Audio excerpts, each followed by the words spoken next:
Hi everyone, welcome back to my channel. So today we are going to discuss on a very serious and very important topic, that is how to overcome your stage fear. This video is for all of those who have this fear consistent every time they step up on the stage, every time they are on the podium and their heart starts pounding very fast. They do not know what they've prepared and they forget everything. And you know, that fear that I might fail, people might judge me, arises in your mind again and again. So this video is for all of you who have that stage fear and want to overcome this. So let's begin. The first point is breathe. तो breathing बहुत ज़्यादा important है stage fear को overcome करने में, because जब भी हम स्टेज पे जाते हैं हमारा हार्ट बहुत तेज तेज पाउंड करने लग जाता है, हमारी सांसें तेज हो जाती हैं, हमें बहुत अजीब सी वाइब्रेशंस होने लग जाती है अंदर, हमने जो कुछ भी प्रिपेयर किया होता है हम सब कुछ भूल जाते हैं, इवन हमें फर्स्ट वर्ड तक याद नहीं रहता कि हम कहाँ से स्टार्ट करने वाले थे।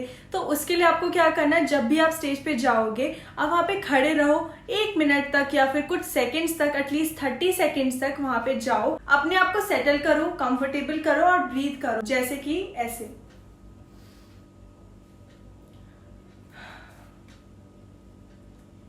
एंड स्माइल, ठीक है। तो जब आप वहां पे जाओगे आप देखोगे, अपने ऑडियंस को देख लो, अच्छे से देख लो, जिससे आपके माइंड में कुछ ना रहे कि वो कौन है ये कौन है, आपके माइंड में बोलते टाइम ये चीजें ना आए। तो जब आप ब्रीथ कर रहे हो तो आप अपना एनवायरनमेंट में अच्छे से कंफर्टेबल हो जाओगे, आप अपने माइंड में वो सारे थॉट्स रिफ्रेश कर लोगे, अपना जो सारा मटेरियल है वो रिफ्रेश ऐसे हो जाएगा कि आप उसे भूलोगे नहीं और आपका बॉडी और सोल रिलैक्स हो जाएगा, and that will help you in a very good conversation with your audience.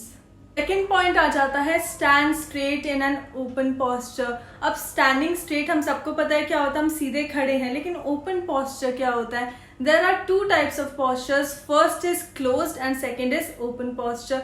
Close posture तब होता है जब अपने हाथ ऐसे इनक्लोज करें या फिर अपने ऐसे हैंड्स क्रॉस करे हुए हैं अपने ऐसे करके, ठीक है, या फिर आपके जो पैर हैं वो क्रॉस्ड हैं या आप मतलब बिल्कुल सिकुड़ के खड़े हुए हैं, उसे हम क्लोज्ड पोस्चर कहते हैं। और अगर आपने नोटिस किया हो, जो लोग ऐसे खड़े होकर बात करते हैं उसमें आपको कॉन्फिडेंस कम दिखाई देता है। अब दूसरी बात ये आ जाती है कि कॉन्फिडेंस उनमें हमें तो कम दिख ही रहा है, लेकिन जो लोग क्लोज पोस्चर में खड़े होते हैं उनका कॉन्फिडेंस खुद ही कम हो जाता है उनके पोस्चर की वजह से। अब वैसे ही अगर आप ऐसे खड़े हो, आपके पैर थोड़े से ओपन हैं, आपके हैंड्स इतने फ्री हैं कि आपके अपने हैंड्स मूव कर सकते हो और आपकी जो चेस्ट है वो वाइड ओपन है, लेकिन ऐसे खड़े हो आप, ठीक है, तो आप ऐसे आराम से ऑडियंस से डिस्कस कर रहे हो अपने हैंड मूवमेंट्स के साथ, जैसे कि मैं कर रही हूँ, तो आपको अंदर से कॉन्फिडेंस आएगा। अगर आप अपनी चेस्ट को इनक्लोज करके ऐसे करके खड़े हो या फिर ऐसे करके खड़े हो तो आपको खुद ही डर लगने लग जाएगा, आपका कॉन्फिडेंस लेवल काफी लो चला जाएगा। So always opt for an open posture, stand straight,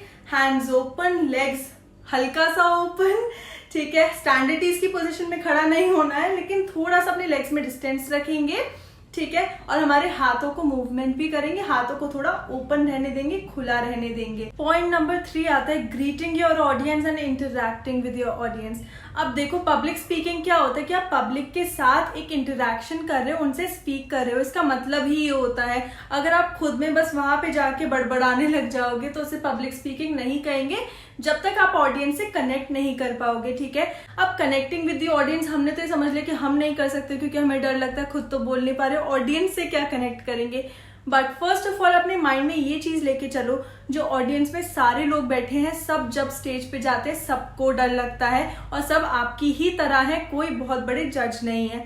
दूसरी बात ये है कि जब आप स्टेज पे जा रहे हो तो आप सबसे पहले ब्रीथ करोगे, जैसा कि मैंने कहा, आप एक ओपन पोस्चर में खड़े होगे, और थर्ड थिंग आप ये करोगे कि आप अपने ऑडियंस को ग्रीट करोगे, hi everyone, welcome everyone, I am here to tell you these things, या जो भी आपका टॉपिक है उसके बारे में ऑडियंस को बताओ, उनसे ऐसे इंटरैक्ट करो जैसे आप अपने फ्रेंड से 1-on-1 बेसिस पे इंटरैक्ट करोगे कोई टॉपिक समझाते हुए, ठीक है। तो सबसे पहले ऑडियंस को और खुद को कंफर्टेबल कर लो, उन्हें ग्रीट कर लो। अगर आपको नर्वसनेस हो रही है तो ऑडियंस को बताओ, actually I am feeling very nervous, I am very scared today. ऐसे करके जब आप ऑडियंस को बताओगे तो एक सरकाज़म क्रिएट हो जाएगा, आपका जो डर है वो ऑडियंस को पता चलेगा, तो फिर वो उस चीज को एक सरकास्टिक वे में अडेप्ट कर लेंगे और वो ये सोचेंगे कि जो आपने बोला वो आपने बहुत ऑनेस्टी से बोला, अगर आप उस चीज को अपने मन में दबाए रखोगे, आप डर रहे हो, तो आप उसे बोलोगे नहीं, आप बस फटाफट सारी चीजें बोलते जाओगे, तो वो चीज बहुत ऑड लगती है।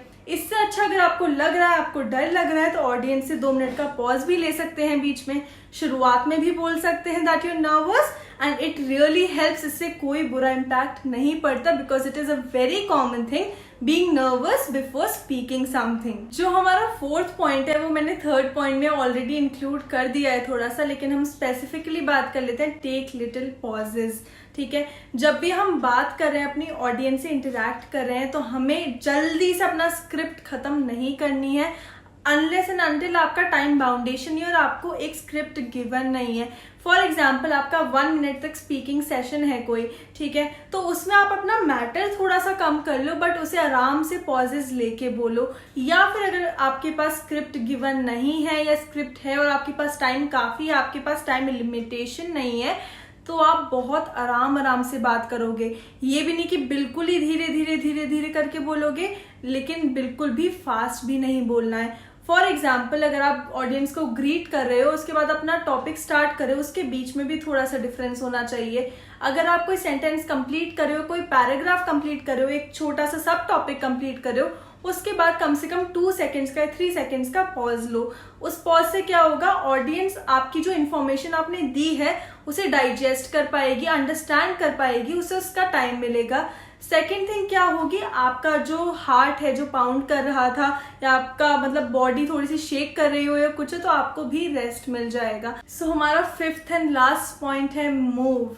अब मूव का मतलब क्या हुआ, ये सारे पॉइंट्स ना अगर देखा जाए इंटर रिलेटेड है, आपको अलग अलग स्टेप्स में नहीं करने, साथ में ही करने हैं। ठीक है, तो मूव का मतलब क्या हो, कभी कभी ऐसा होता है कि हम स्टेज पे खड़े, हमें डर लग रहा है, तो हमारे लेग्स शेक करने लग जाते हैं, या फिर हमारी बॉडी ना थोड़ी सी वहां पे मतलब स्टिक हो जाती है और आपको बहुत अजीब सी फीलिंग आती है वहां पे खड़े खड़े। ठीक है, तो आपको क्या करना है, जब आप बात कर रहे हो ऑडियंस से, अगर आपके पास एक पोडियम गिवन है, तो एटलीस्ट 1-2 स्टेप पीछे आगे आप ऐसे ले सकते हैं। अगर आपके पास पूरा स्टेज का एरिया, आप किसी इवेंट की एंकरिंग कर रहे हो, या आपको स्टेज एक बहुत बड़ा सा स्टेज है, उसके बीच में जाके कुछ बोलना है, तो you can just do like this. आप ऐसे मूव करते हुए बात कर सकते हो, अपना माइक हाथ में लेके आप इस साइड से ऐसे जा सकते हो। ठीक है, तो आप ऐसे मूव करोगे, थोड़ा थोड़ा मूव करोगे, तो ऑडियंस को भी पता चलेगा कि आप अच्छे से इंटरैक्ट कर रहे हो, आप कंफर्टेबल हो। और दूसरी चीज क्या होगी, आपकी बॉडी वहां पे स्टिक नहीं होगी, आपके पैर शेक नहीं करेंगे, आपकी बॉडी को एक मूवमेंट मिलेगा, तो उससे आपको कॉन्फिडेंस भी आएगा। So these were all the 5 points that I had in my mind, so that I can tell you guys how to overcome the stage fear and become a very good speaker. Very good एकदम से तो नहीं बनता कोई, मैं भी धीरे धीरे ही बनी थी, लेकिन आप धीरे धीरे करके इम्प्रूव करोगे। मैं अभी बहुत परफेक्ट लेवल पे नहीं हूँ, बट जैसी मैं थी एट दैट टाइम, जब मैं शायद से 8th या 9th क्लास में थी, तब मैं बहुत ज़्यादा स्टेज पे जाने से डरती थी। बचपन में मैं पब्लिक स्पीकिंग करती थी, बीच में मैंने छोड़ दिया था। उसके बाद जब वापस वो चीज़ आई मेरे सामने, तो मैं नहीं कर पाई। मैं स्टेज पे जाती थी, मेरे हाथ कांपने लग जाते थे, मेरे पैर कांपने लग जाते थे, और मैं सब कुछ भूल जाती थी। एक बार तो ऐसा होता कि मैं चुप रही थी 1-2 मिनट के लिए, मैंने कुछ नहीं बोला था। लेकिन उसके बाद धीरे धीरे करके जैसे जैसे मैंने प्रैक्टिस करी, ये जो 5 पॉइंट्स मैंने आपको बताए, मैंने फॉलो करे धीरे धीरे करके, तब मेरा जो फियर है वो हट गया, मैं कंफर्टेबल हो गई। And now it's a time कि मैं अपने फर्स्ट ईयर में थी कॉलेज के, और मैंने एक इवेंट एंकर किया था, and I did not shiver for once. वो एक ऑफिशियल इवेंट था, उसके बाद एक अनऑफिशियल इवेंट भी हुआ था, मैं एक बार भी शिवर नहीं हुई। मैं बहुत कंफर्टेबल थी, मैंने अपनी ऑडियंस से थोड़ा बहुत इंटरैक्ट जितना मैं कर पाई मैंने वो भी किया, और मेरे को उस चीज़ की अप्रिसिएशन भी मिली। तो इसका मतलब ये होता है कि आपको किसी चीज़ की प्रैक्टिस करनी चाहिए उस चीज़ को अचीव करने के लिए। अगर आप ये सोचोगे कि आपको डर लगता है स्टेज पे जाने से, तो आप स्टेज पे जाओ ही ना, तो वो एक सोल्यूशन बिल्कुल भी नहीं है। आप घर पे बैठे बैठे उस चीज़ को प्रैक्टिस नहीं कर सकते हो। हाँ, आप मिरर के सामने प्रैक्टिस कर सकते हो, आप थोड़ा सा ग्रुप के सामने कर सकते हो, लेकिन अगर आप स्टेज पे नहीं गए अपनी प्रैक्टिस करने के लिए, 1-2 बार फेल होगे, 1-2 बार गलतियां होंगी, लेकिन उससे आपका कॉन्फिडेंस इंक्रीज होगा। हमारा एक 6th पॉइंट अगर मैं ऐड करना चाहूँ, तो मैं यही बोलूंगी कि even if you are at the beginner level, तब भी आप स्टेज पे जाइए, जो भी अपॉर्चुनिटी मिल रही है उसे ग्रैब करिए, और जाइए स्टेज पे, बात करिए ऑडियंस से, इंटरेक्ट कीजिए, अपना टॉपिक जो भी है वो बोलिए, क्योंकि उससे आपका कॉन्फिडेंस लेवल काफी इंक्रीज होता है। जैसे जैसे आप एक एक स्टेप आगे बढ़ते हैं वैसे वैसे आपका कॉन्फिडेंस इंक्रीज होता है।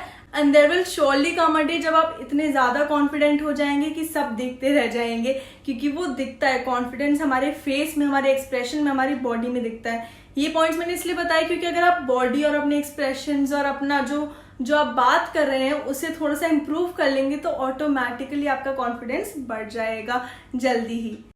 So thank you for watching this video till the end, and do subscribe to my channel for more such content. Do like my video, comment on the video that how do you feel that these points might help you, how have you been lately in the public speaking thing, on the stage fear thing, and share your experiences if you overcome this fear and everything that you are doing so that everyone can know that. Also, I'm planning to make a video on improving your speaking skills the next time, so stay tuned for that too. Thank you. Bye.